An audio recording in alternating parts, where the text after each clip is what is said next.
wenn deine Partnerin von Trauma betroffen ist, dann kennst du ja etliche Situationen, in denen plötzlich, ja, für dich manchmal oft gar nicht nachvollziehbar, plötzlich die Situation kippt, du hast irgendwo einen Trigger erwischt und plötzlich ist entweder Drama oder es ist ein Absturz, ja, sie wird traurig, sie wird introvertiert, vielleicht auch depressiv, sie kriegt plötzlich Angst, ja, kontrahiert. Manchmal sind es aber auch die Wutausbrüche, ja, wenn alles nach außen sich richtet. Also alle möglichen Reaktionen können ausgelöst werden durch Kleinigkeiten. Wirklich durch, also ich sag mal so, aus deiner Sicht Kleinigkeiten. Für sie fühlt sich das alles andere als nach einer Kleinigkeit an, aber für sie ist das so. So, und jetzt bin ich an Lösungen interessiert. Ja? Ich möchte mit dir drauf gucken, was kannst du denn wirklich tun in solchen Momenten? Ich spreche hier Partner an, Männer an, deren Partnerin sexuellen oder emotionalen Missbrauch in der Kindheit, in der Jugend, im frühen Erwachsenensein erlebt hat und heute mit dir eine Partnerschaft führt. Die Erlebnisse von früher, die schwappen immer wieder hier rein, weil natürlich das Trauma, die traumatische Erfahrung in ihr gespeichert ist. Diese Trigger, ja, die lösen jetzt bestimmte Situationen aus und wir gucken uns jetzt mal an, was ist eigentlich ein Trigger? Ganz wichtig darauf zu schauen, weil der Begriff Trigger, der wird so inflationär verwendet, dass man irgendwie die Definition davon wirklich mal richtig erklären muss und sich dadurch das hoffentlich auch ein bisschen wieder auflöst, weil nicht jede Ansage, die du jemandem machst, jeden Konflikt, auf den du eingehen möchtest, jede Klarstellung, ja, ist gleich ein Trigger. Ja? Und wie oft kennen wir das, also ich kenne das zumindest, du vielleicht auch, dass man irgendwie in einem Gespräch ist und man echauffiert sich einfach vielleicht gerade mal oder man will etwas klarstellen und es schmeißt einem jemanden an den Kopf, wo triggert dich denn das gerade? Ja?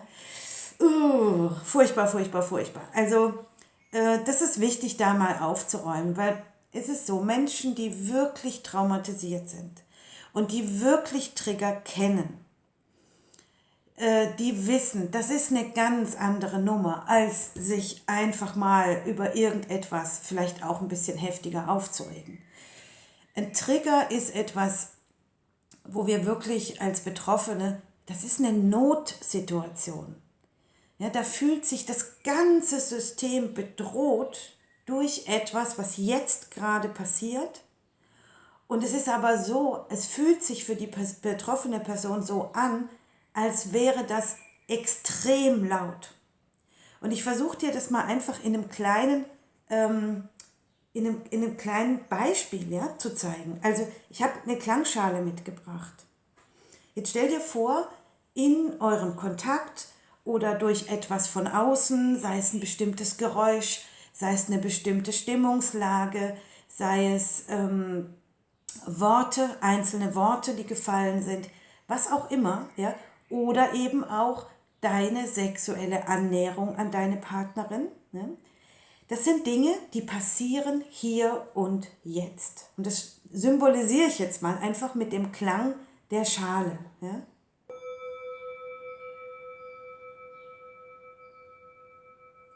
So. Das ist ein Klang, der ist jetzt. Bei einer Traumatisierung ist es so, dass die Betroffenen im Hintergrund, hier hinten in der Vergangenheit, noch ganz, ganz viele andere genau solcher Klangschalen haben. Große, kleine, dicke, dünne, alle in der gleichen Frequenz, ja, einfach dann tiefer, schrill, ganz hoch, wie auch immer. Auf jeden Fall ist es so, wenn jetzt im Hier und Jetzt das anklingt, dann fangen die da hinten alle an mitzuschwingen. Und das hört sich dann für die betroffene Person an, als wäre das hier extrem laut, extrem bedrohlich, extrem wütend, extrem, extrem, extrem. Und es ist so, wenn ein Trigger wirklich aktiv ist, also wenn Trauma aktiv wird, dann kann die betroffene Person nicht mehr unterscheiden, was ist wirklich jetzt passiert, also was ist das, ja, jetzt, und was schwingt da alles von hinten noch mit. Wenn der Trigger abgeklungen ist, manchmal nach einer Stunde, manchmal nach einem Tag, manchmal aber auch nach 3 Tagen erst, ja, je nachdem, dann sind die betroffenen Traumatisierten in aller Regel sehr bereit und auch in der Lage, ja, wieder zu unterscheiden. Aber aktuell, wenn es aktiv ist, geht das nicht. Und das ist wirklich ein Trigger. Und deswegen sage ich auch, wenn ein Trigger aktiv ist, dann ist diese Person, dieser Mensch, also deine Partnerin, in höchster Not. Sie hat dann wirklich Angst. Sie ist wirklich bedroht und meint, sich wehren zu müssen. Das fühlt sich für sie absolut so an. So, und jetzt habe ich ja gesagt, ich bin an Lösungen interessiert. Ja? Was kannst du tun, wenn ein Trigger aktiv ist? Wenn hier das große Getöse losgeht? Wenn die Emotionen überschießen, ja, entweder nach außen in Form von Wut oder auch nach innen, ja, in die Kontraktion, in die Depression, in den Rückzug. Ja. Je nach Prägung, je nach Typ, ja, und reagieren ja Menschen unterschiedlich auf eine bedrohliche Situation. Und natürlich kommen auch noch die gelernten Muster dazu. Das sind jetzt alles Begriffe, ich erwähne die jetzt einfach mal nur. Wir gehen aber Schritt für Schritt auf all das ein. Was kannst du tun? Wahrscheinlich ist es so, dass dir die Reaktion deiner Partnerin auf das, was hier gerade passiert, unverhältnismäßig heftig erscheint. Und ich würde mal sagen, zu 80% ist das auch so. Ja, es gibt vielleicht dann immer mal die ein oder andere Ausnahme, wo du jetzt irgendwie wirklich ein Fauxpas gebracht hast, eine Unachtsamkeit, was auch immer. Ja. Aber dass sie auf das so heftig reagiert und auch quasi den Überblick verliert über das, was schwingt da noch und was ist wirklich jetzt gerade passiert. Dabei kannst du ihr helfen, das wieder zu unterscheiden. Und wie machst du das? Wenn du den Trigger ausgelöst hast, beispielsweise durch eine Unachtsamkeit, ne, dann übernimm bitte die Verantwortung für das, was jetzt zwischen euch geschehen ist. Und bleib dabei. Also wenn sie jetzt beispielsweise sehr wütend wird und ein Redeschwall anfängt und dich beschimpft und wie konnte ich nur jemals mit dir auch nur eine Nacht verbringen und so, ja, das ist eine Reaktion. Die andere ist natürlich auch der totale Rückzug und wirklich in eine Depression zu verfallen. Und dazwischen gibt es 95.000 Variationen. Ne? Also, in dem Moment, wo du wirklich was verbockt hast, und sei es aus deiner Sicht noch so winzig, dann übernimm die Verantwortung. Und jetzt ist eine wichtige Unterscheidung. Verantwortung übernehmen heißt nicht Schande über mein Haupt, ich bin schuld, ich habe alles falsch gemacht. Ja, das ist nämlich oft so, dass uns das daran hindert, Verantwortung zu übernehmen, weil wir dann das Gefühl haben, wir machen uns total schuldig. Aber Verantwortung, das ist etwas anderes.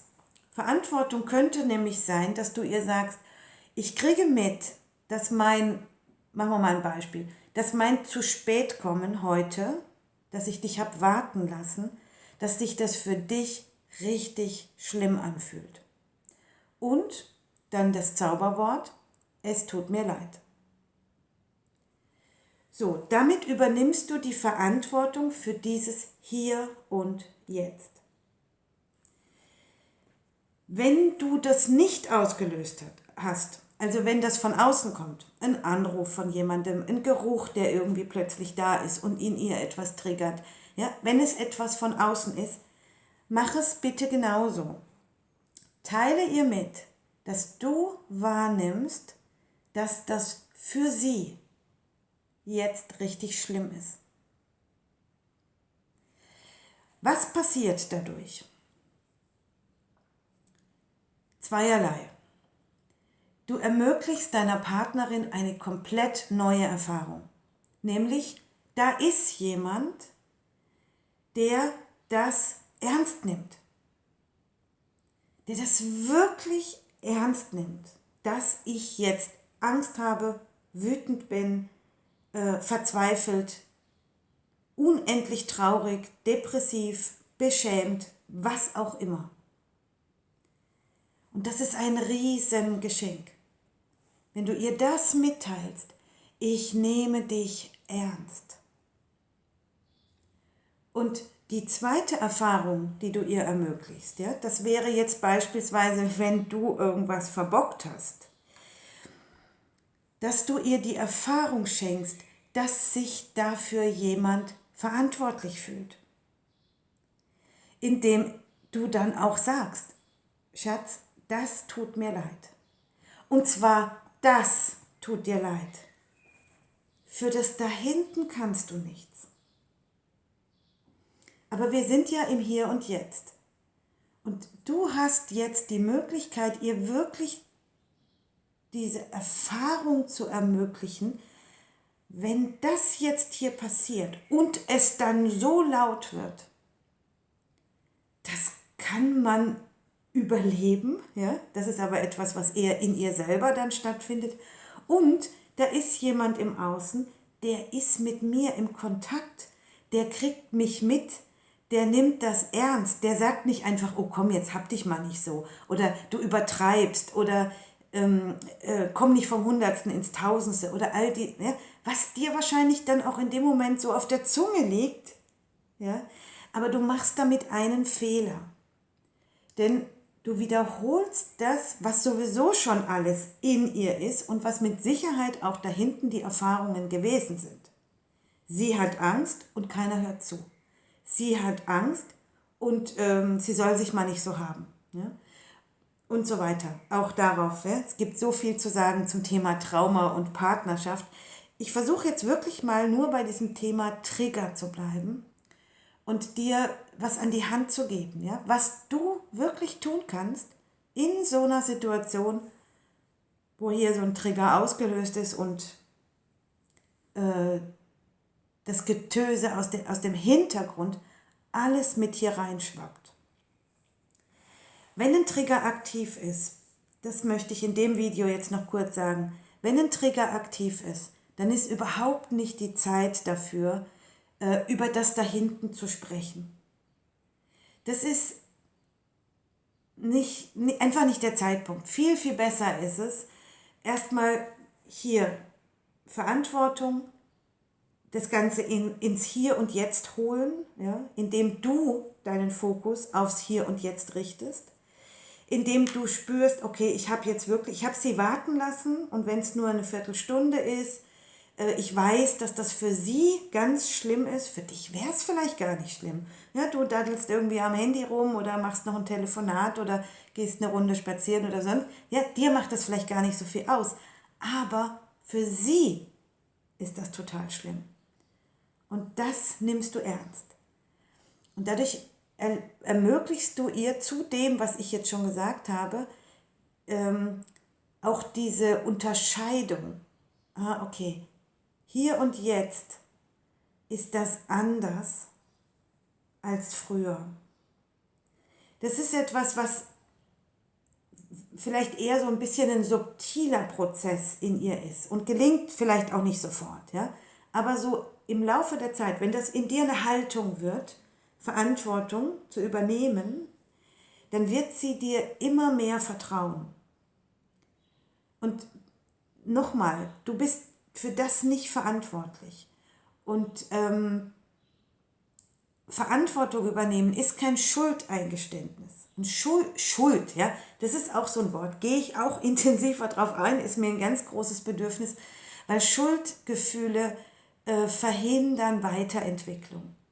Verantwortung übernehmen, das macht einen großen Raum auf. Und das ermöglichst du ihr auch, ja, dass sie Vertrauen zu dir gewinnt. Dass sie in dir jemanden hat, der wirklich sagt, ey, das tut mir leid. Nicht, weil ich das oder du das jetzt so, sondern weil ich sehe, für dich ist das gerade schlimm. Und das tut mir leid. So, lassen wir es mal bei dem ersten, ich habe hier noch meinen Klöppel in der Hand, lassen wir es mal bei diesem ersten Video zum Thema Trigger. Jetzt gehe ich mal ganz kurz ein, dieser Kanal ist noch ganz jung, der fängt jetzt erst an. Ich habe ein Projekt gestartet, Trauma und die Liebe, verlinke ich dir auch unten und dazu dieser Kanal. Mir ist es ein Anliegen, Männer, Partner von Frauen, die emotionalen und sexuellen Missbrauch erfahren haben, mehr Wissen an die Hand zu geben über Trauma. Und ein ganz großes Thema wird in diesem Kanal und innerhalb des gesamten Projektes wird sein Kontakt. Ja? Kontakt erleben. Miteinander in Kontakt kommen. Und ich komme aus der Gestalttherapie, das ist meine Ausbildung basiert auf der Gestalttherapie. Da ist der Begriff Kontakt ganz zentral. Ja? Und ein wunderschöner Satz, den ich von meinem Lehrer erfahren habe, Loyal Neithöfer, leider verstorben, inzwischen vor 2 Jahren, er hat das zusammengefasst in einem Satz. Und dieser Satz heißt, Kontakt heilt. Mehr ist dazu überhaupt nicht zu sagen. Jetzt ist es aber so, dass Kontakt zu machen, ja, das ist nicht so einfach. Weil es ist eben leider so, oder es liegt einfach in der Natur der Sache, Kontakt ist ehrlich und damit nicht immer nett. Ja? Also wir müssen Kontakt auch in gewisser Weise aushalten. Kontakt verändert uns auch, verändert auch eine Beziehung, holt uns ein bisschen aus diesen alten Schleifen, aus diesen alten Mustern raus, ja? Weil wir uns eben wirklich begegnen. Das ist so der Hintergrund, vor dem ich diesen Kanal jetzt hier eröffne. Und ich freue mich natürlich super, super sehr, wenn du dich hier eingeladen fühlst, von Anfang an dabei zu sein. Dann, wie immer auf YouTube, einfach abonnieren, dann wirst du informiert, wenn ich neue Videos mache und die kommen jetzt nach und nach. Das war das erste zum Thema, was ist eigentlich ein Trigger? Und merkt ihr, das ist hier und jetzt. Und das schwingt da hinten, wenn es die gleiche Frequenz hat, alles mit. Und deine Partnerin steht in diesem Feld und es kommt ihr vor, als wäre alles jetzt in diesem Moment. Soweit, hier war die Johanna und bis zum nächsten Video.